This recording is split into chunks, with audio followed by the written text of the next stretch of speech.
says, "Captain, we have a term to describe the organization on this ship." He said, "This ship is like a tree full of monkeys." He said, "You're the monkey at the top of the tree. On every branch, there's different levels of monkeys, and we're the monkeys in the bottom branch." He said, "Whenever you look down from the top of the tree, all you ever see are smiling faces coming back at you. When we look up from the bottom branch, we have an entirely different view of the organization." And when that sailor said that to me for the first time, I started putting myself in their shoes and viewing the operation through their eyes. And it was then I realized I've got a multi-generational workforce and I've got a multicultural workforce. That is the face of America today. And you know what? Each group speaks their own language. You don't speak to your 70-year-old parents the same way you speak to your 20-year-old children. It requires a different level of communication skills.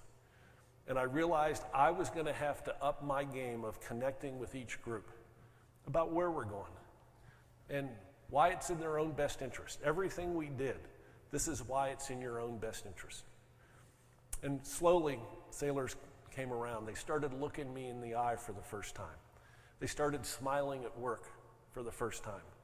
And I could literally start to see the course of the ship starting to change. And when I was out walking around, I wanted to fix something else I hated about the Navy. Historically, when the captain's out walking around, we're looking for sailors screwing off so we could reprimand them. I thought, why not look for sailors doing something great so that I could thank them for their hard work and dedication? You know, I don't get to motivate my crew by giving them pay raises or bonuses. So how do you recognize people when you can't give them extra money? Well, think about what meant something to us as we were coming up through the ranks. Somebody we respected and admired caught us doing something great and gave us a pat on the back, which gave us confidence to become the entrepreneurs and the leaders that we are today. You know what I can tell you about the generations coming behind us? Many of them have never had anybody in their lives to catch them doing something right and to give them validation. And because they never had the validation, they don't have the confidence to step up to the plate. And what I tried to do was to look for sailors doing something great so that I could give them that validation. I do have one form of formal recognition I can give a sailor. They're called Navy Achievement Medals. And they're important to sailors because if they get one, they get a bonus point on their advancement exam. I'm authorized to give out 15 of these medals a year. So I'd walk around the ship with medals in my pocket.